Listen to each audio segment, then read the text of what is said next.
这就是日本731部队研发的生化巨兽，不仅有惊人的速度和战斗力，还拥有超强的治愈能力，每天献祭数十条生命体于将其血。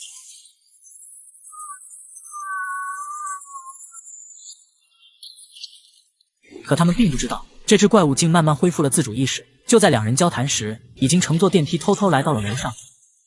另一边，太上看着彩玉从实验室救出的孩子，正处于一脸懵逼的状态，但为了安全起见，只好先把他们转移到坂本的办公室。不料小女孩刚走进房间，就被恐怖的画像吓得大叫起来。这时彩玉才发现，原来他就是自己一直寻找的人。随后拿出母亲的画像，满怀期待地等着对方说出母亲的下落。可坂本看到后却显得无比震惊，因为他母亲已经被加藤变成了狂暴巨兽。为了不让彩玉伤心，坂本只好向他隐瞒了事实。这一刻，彩玉彻底崩溃。10年的努力换来的却是失望和心痛。随后太上把个子最高的男孩打扮成车夫，让他带着妹妹们一起逃出医院，最后叮嘱他一定要勇往直前。然而就在他即将到达门口时，一辆豪华汽车正好向医院驶来。男孩见状，趁守卫开门的间隙，马不停蹄地跑出了医院，终于摆脱了这个充满恐惧的地狱之渊。而刚才开车进入医院的神级人物，竟是石川的妻子游纪子。原来他才是这里的幕后大佬。之所以连夜到访，是因为他发现翠花已经怀上石川的孩子。为了报复这对狗男女，命令院长一定要让翠花好好活着，直到她生下孩子为止，到时候让她体会到生不如死的感觉。院长听后立即下令把翠花转移到地下2层的牢房，而此时的怪物正在地下3层蠢蠢欲动，无意间发现启动电梯的开关。当几名士兵准备返回时，竟看到恐怖的一幕，下一秒向他们展示扯淡的真正含义。随后怪物冲出电梯，正式开启虐杀时刻，瞬间将这里变成人间炼狱。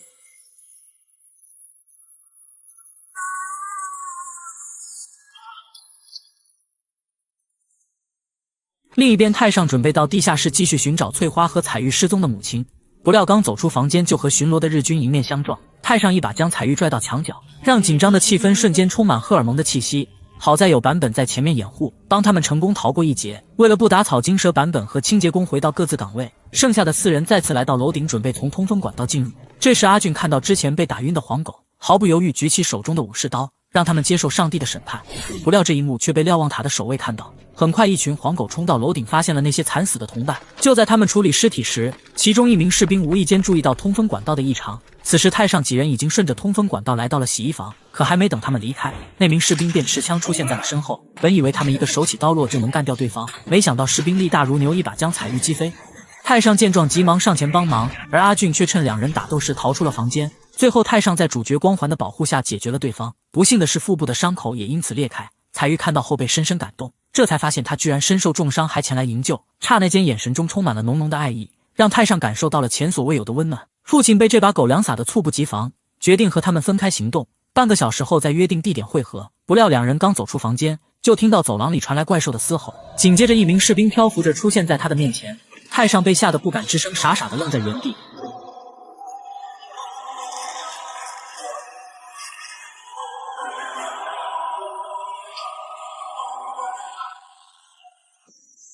日本731部队研发的怪兽奥地波夫，坚固的钢筋水泥在他面前就像豆腐渣一样被轻松捏碎。面对如此可怕的怪物，太上被吓得胆颤心惊。下一秒，一只触手突然向他袭来，太上凭借敏捷的身手成功躲过致命一击，但手臂还是被触手划伤。紧急时刻，彩玉一个飞铲捡起地上的长枪，可他并不知道眼前的怪兽就是他苦苦寻找的母亲。就在这时，长枪突然卡壳，太上见状连忙拉着彩玉迅速逃离。怪物拥有超强的自愈力，将子弹逼出体外后继续追击，在狭窄的走廊展开一场激烈的追逐战。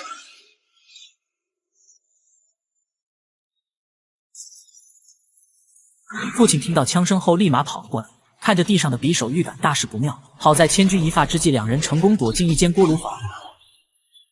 与此同时，父亲也追了过来，这才发现袭击他们的竟是一只可怕的怪兽。他赶紧拿出白酒和火药，在地上布下陷阱，然后开枪吸引怪兽的注意。当怪兽向他发起进攻时，迅速点燃地上的火药，在他们之间燃起一道火墙，成功封住怪兽的走廊。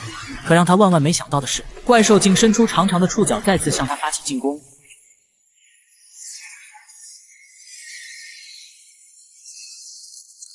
另一边的两人还没来得及撤离，又突然被一群士兵团团包围。为了活命，太上劝彩玉放下手中的匕首，但他没料到黄狗居然要将两人分开关押。这下太上彻底慌了，害怕自己还没得手的女友被鬼子趁机而入，便对彩玉发誓自己一定会来救她。果然，两人分开没多久，彩玉就遭到小鬼子的蹂躏，而太上却被保安队长带到另一个房间，并帮他割断了绳索。原来队长之前检查版本的手推车时，就从玻璃上见到了太上的身影，之所以没揭穿他，是想让他帮自己在京城安家立业。妻子和孩子都很喜欢这里，打算战争结束后永远留在这儿。太上听后立马轻松了许多，能用钱解决的事根本不叫事儿，只要帮他完成3件事就会满足他一切要求。首先让他给金玉堂的母亲打去电话，告诉他下一步的安排，然后将牢房的钥匙给他，在规定时间内支开守卫，帮他顺利逃脱，最后告诉他彩玉被关押的地点。就这样，太上在小队长的帮助下终于重获新生。离开前把钥匙交给了牢房里的人，并叮嘱他们千万不要私自行动，30分钟后一定会回来营救他们。可他并不知道两人正是阿俊的同党，他们一直在密谋一项伟大的任务。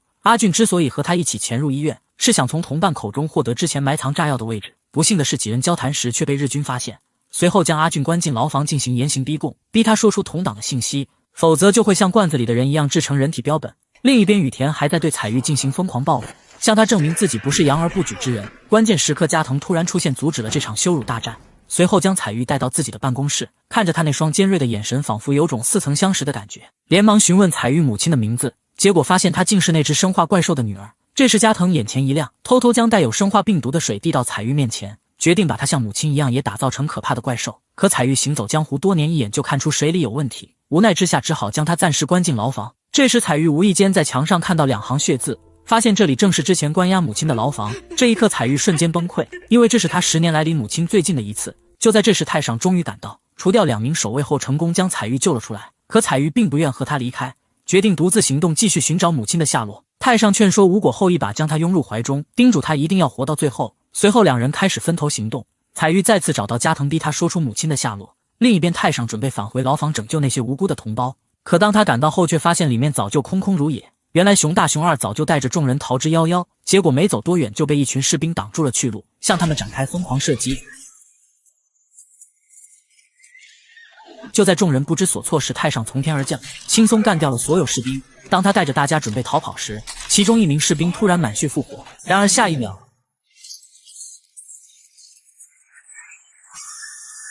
众人被眼前的一幕彻底震惊，像受惊的老鼠一样四处逃窜。结果没走多远，受伤的熊二就被一根触角牢牢缠住。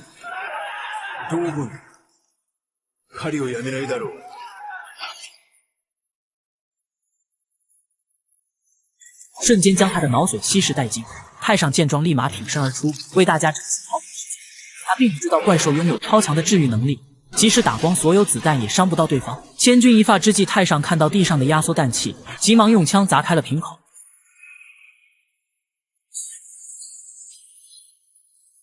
很快，强大的氮气让怪物进入休眠状态，再次开启自我保护，从身体里释放出大量孢子，一旦触碰便会全身腐烂。另一边，彩玉终于从加藤口中得知，母亲已经被他们变成可怕的怪兽，可他无法接受事实，一脚将加藤踹倒在地，挟持着加藤走出房间，准备到地下室一探究竟。结果没走2步就被几名士兵挡住了去路，下一秒突然被人从背后偷袭。当他再次醒来后，已经被带到关闭怪物的房间，而且背后还安排了许多士兵。另一边，太上带众人逃离后，来到他们之前约定的地点。这时彩玉父亲正好赶到，太上把之前遭遇的一切说了出去，希望他将众人带到相对安全的病房，自己独自到地下室寻找彩玉和翠花。与此同时，母亲收到太上的消息后，也开始秘密行动。经过层层传递后，将拯救翠花的消息告诉石川，让他带车队到医院进行接应。石川赶到后，以调查女子失踪案为由到医院进行搜查。其实院长早就知道他此行的目的，劝他趁早带手下离开。另一边，彩玉被铁链牢牢锁住，加藤站在头顶，想亲眼看着怪兽吃掉他的女儿。一切准备就绪后，士兵用氮气把他逼进电梯。随着电梯缓缓下降，彩玉终于见到了自己的母亲，看到她脖子上那条熟悉的吊坠。当怪物伸出长长的触角准备对她发起侵略时，